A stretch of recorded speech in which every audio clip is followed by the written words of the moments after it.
નમસ્કાર મિત્રો, સ્વાગત છે તમારું ખેડૂત ખબર યુટ્યુબ ચેનલમાં। આ વિડીયોમાં આપણે આજના તાજા અને અગત્યના સમાચાર મેળવીશું। તો વિડીયોમાં આગળ વધીએ તે પહેલાં તમે અમારી ચેનલમાં નવા છો તો ચેનલને નીચે દર્શાવેલું લાલ કલરનું સબસ્ક્રાઇબ બટન દબાવી ચેનલને જરૂર સબસ્ક્રાઇબ કરી લેજો। તો ચાલો મિત્રો, આજના સૌપ્રથમ મુખ્ય સમાચાર જોઈએ। આગામી 3 દિવસ ભારેથી અતિભારે વરસાદની આગાહી। મિત્રો, વાત કરીએ તો ગુજરાતમાં આગામી 3 દિવસ ભારેથી અતિભારે વરસાદ પડશે તેવી આગાહી કરવામાં આવી છે। હવામાન વિભાગના જણાવ્યા પ્રમાણે આજે સૌરાષ્ટ્ર, ઉત્તર ગુજરાત, મધ્ય ગુજરાત અને દક્ષિણ ગુજરાતમાં ભારેથી અતિભારે વરસાદ જોવા મળશે। ખાસ કરીને ઉત્તર ગુજરાતમાં આજે ધોધમાર વરસાદ પડશે તેવી આગાહી હવામાન વિભાગે કરી છે। આ ઉપરાંત મિત્રો, દેશની વાત કરીએ તો દેશના અનેક રાજ્યોમાં આગામી સમયમાં ભારે વરસાદ પડી રહ્યો છે। આ દરમિયાન હવામાન વિભાગે કેટલાક રાજ્યોમાં આગામી 3 દિવસ સુધી ભારેથી અતિભારે વરસાદની ચેતવણી આપી છે, જેમાં ગુજરાત, મહારાષ્ટ્ર, તટીય આંધ્રપ્રદેશ, કર્ણાટક, ગોવા, પૂર્વ રાજસ્થાન, ઉત્તરાખંડ અને છત્તીસગઢનો સમાવેશ થાય છે। આવી સ્થિતિમાં જો તમે આગામી 3 દિવસ ક્યાંય ફરવા જવાનું વિચારતા હો તો ગુજરાતમાં તેમજ દેશભરના વિવિધ રાજ્યોમાં ભારેથી અતિભારે વરસાદ પડશે। આ ઉપરાંત મિત્રો, વાત કરીએ તો ગુજરાતમાં પણ આગામી 3 દિવસ દરમિયાન ભારે વરસાદ પડશે તેવી આગાહી હાલમાં હવામાન વિભાગે કરી છે। ત્યારબાદના મહત્વના સમાચાર તરફ આગળ વધીએ। કૃષિ મંત્રી દ્વારા મોટી જાહેરાત કરવામાં આવી। કૃષિ મંત્રી રાઘવજી પટેલની અધ્યક્ષતામાં યોજાયેલી બેઠકમાં વરસાદ અને પૂર પ્રભાવિત 12 જિલ્લાઓમાં સર્વેની પ્રાથમિકતા આપવાનું સૂચન કરવામાં આવ્યું છે। સૌરાષ્ટ્ર તેમજ મધ્ય ગુજરાતના 12 જિલ્લાઓમાં સર્વે પર ભાર મૂકવામાં જણાવવામાં આવ્યું છે। ખાસ કરીને વરસાદી પાણી ભરાયેલા વિસ્તારોમાં વિગતો મેળવવા પણ રાઘવજી પટેલે અધિકારીઓને સૂચના આપી છે। આમ મિત્રો, વાત કરીએ તો કૃષિ મંત્રી રાઘવજી પટેલ દ્વારા અધિકારીઓને સૂચના આપવામાં આવી છે અને વહેલી તકે સહાય આપવાની પણ જાહેરાત કરી છે।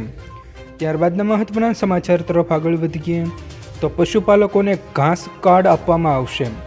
મિત્રો, વાત કરીએ તો અતિવૃષ્ટિની પરિસ્થિતિમાં પશુપાલકોને વિનામૂલ્યે ઘાસ કાર્ડ આપવા અને મહેસૂલ વિભાગ દ્વારા પરિપત્ર જાહેર કરવામાં આવ્યો છે। પશુ દીઠ પ્રતિદિન 5 કિલો ઘાસ આપવામાં આવશે। 5 પશુઓની મર્યાદામાં એક પરિવારને કાર્ડ આપવામાં આવશે। એક સાથે 7 દિવસનું માટેનું ઘાસ વિનામૂલ્યે આપવા સૂચન આપવામાં આવ્યું છે।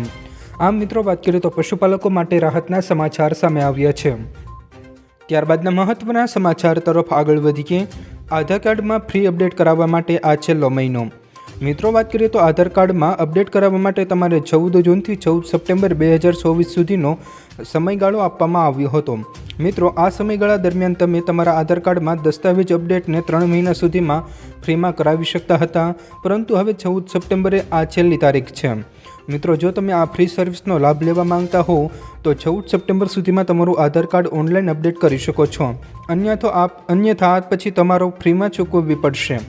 જોકે મિત્રો, મફત આધાર કાર્ડ અપડેટ ફક્ત ઓનલાઈન જ ઉપલબ્ધ થયું છે, ઓફલાઈન કોઈ સુવિધા નથી। ત્યારબાદના મહત્વના સમાચાર તરફ આગળ વધીએ તો નેનો યુરિયા ખાતર 750 રૂપિયામાં સહાય મળશે। મિત્રો, વાત કરીએ તો કૃષિ મંત્રીએ ઉમેર્યું હતું કે ખેડૂતો દાણાદાર યુરિયાના સ્થાને નેનો યુરિયાનો ઉપયોગ કરવા પ્રોત્સાહિત થાય તે માટે મુખ્યમંત્રી ભૂપેન્દ્ર પટેલના નેતૃત્વ હેઠળની ગુજરાત સરકારે આ વર્ષે નવી પ્રોત્સાહક યોજના અમલમાં મૂકી છે। આ યોજના અંતર્ગત નેનો યુરિયાની ખરીદી પર ખેડૂતોને પ્રતિ હેક્ટર વધુમાં વધુ રૂપિયા 750ની મર્યાદામાં સીધી ખરીદી પર સહાય આપવામાં આવશે। વર્ષ 2024-25 દરમિયાન આ યોજના અંતર્ગત 45 લાખ નેનો યુરિયાની બોટલ પર સહાય આપવામાં આવી હતી। ત્યારબાદના મહત્વના સમાચાર તરફ આગળ વધીએ તો નમોશ્રી યોજના લાગુ કરવામાં આવી।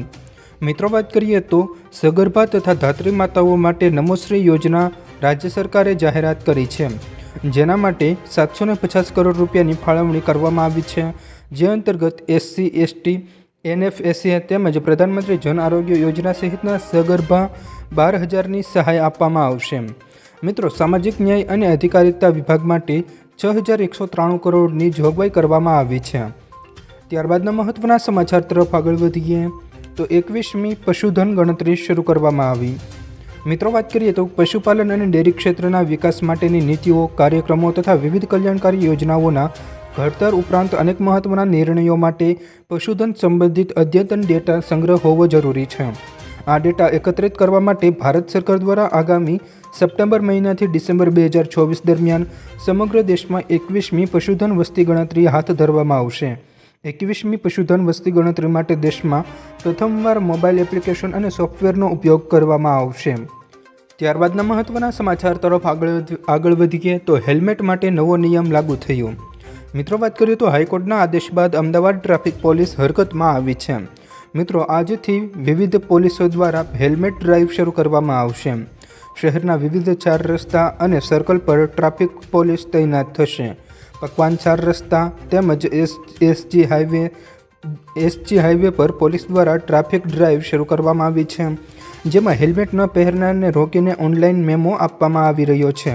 ત્યારે અમદાવાદ શહેરમાં 2 વ્હીલર પર હેલ્મેટ ફરજિયાત છે, તેમજ પાછળ બેસનાર વ્યક્તિ પર પણ હેલ્મેટ પહેરવું જરૂરી છે। આમ મિત્રો, વાત કરીએ તો હેલ્મેટને લઈને નવો નિયમ લાગુ કરવામાં આવ્યો છે। ત્યારબાદના મહત્વના સમાચાર તરફ આગળ વધીએ તો ફેક કોલ માટે નવો નિયમ લાગુ કરવામાં આવ્યો। મિત્રો, વાત કરીએ તો ફેક કોલ અને સ્પામ મેસેજની વધતી સંખ્યાને રોકવા માટે ટેલિકોમ રેગ્યુલેટરી ઓથોરિટી ઓફ ઇન્ડિયાએ આજથી એક નવો નિયમ લાગુ કરી રહ્યો છે।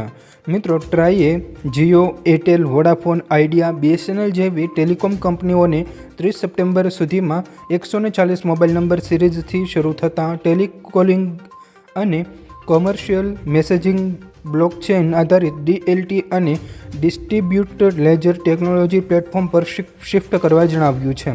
એટલે કે હવે તમને સ્પેમ કોલ અથવા ફેક કોલ નહીં આવી શકે। ત્યારબાદના મહત્વના સમાચાર તરફ આગળ વધીએ તો ખેડૂતોને 2000 રૂપિયાનો હપ્તો નહીં મળે। મિત્રો, વાત કરીએ તો રાજ્ય સરકારે PM કિસાન યોજનામાંથી 2.62 લાખ ખેડૂતોને બાદબાકી કરી છે। ખેડૂતો પાત્રતા નહીં ધરાવતા હોવા છતાં ખોટી રીતે લાભ લેતા હતા।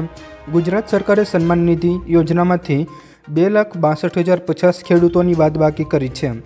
IT રિટર્ન ભરતા હોવા છતાં પણ તેઓ લાભ લેતા હોય છે। ખેડૂત તરીકે પતિ પત્ની બંને લાભ લેતા હોય છે, પેન્શન લેતા હોય છે, છતાં પણ તેઓ આ યોજનાનો લાભ લેતા હોય છે। જેઓ ખોટી રીતે લાભ લેતા હોય છે તેવા ખેડૂતોને તેમજ મરણ થયું હોય તેવા ખેડૂતોના નામ પણ આ યોજનામાંથી રદ કરવામાં આવ્યા છે।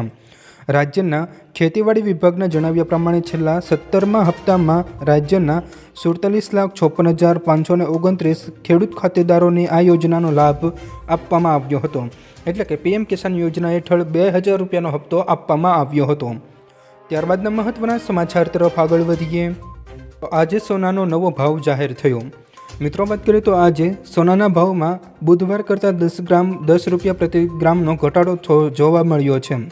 વિવિધ મોટા શહેરોમાં તેના ભાવમાં સામાન્ય તફાવત જોવા મળી રહ્યો છે।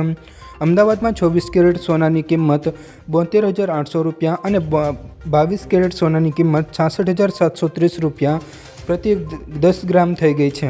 દિલ્હી, મુંબઈ, યુપી, બિહાર, રાજસ્થાન આ તમામ રાજ્યોમાં 24 કેરેટ સોનાનો ભાવ 72,900 રૂપિયાની નજીક આવી ગયો છે। તો મિત્રો, આ હતા આજના તમામ મુખ્ય સમાચાર। જો મિત્રો તમને અમારો આ વિડીયો પસંદ આવ્યો હોય તો વિડીયોને લાઈક કરો, તમારા મિત્રો સાથે શેર કરો અને અમારી ચેનલને હજુ સુધી સબસ્ક્રાઈબ ન કરી હોય તો ચેનલને જરૂર સબસ્ક્રાઈબ કરી લેજો, જેથી તમને અમારા રોજના તાજા અને અગત્યના સમાચાર સૌપ્રથમ મળી શકે।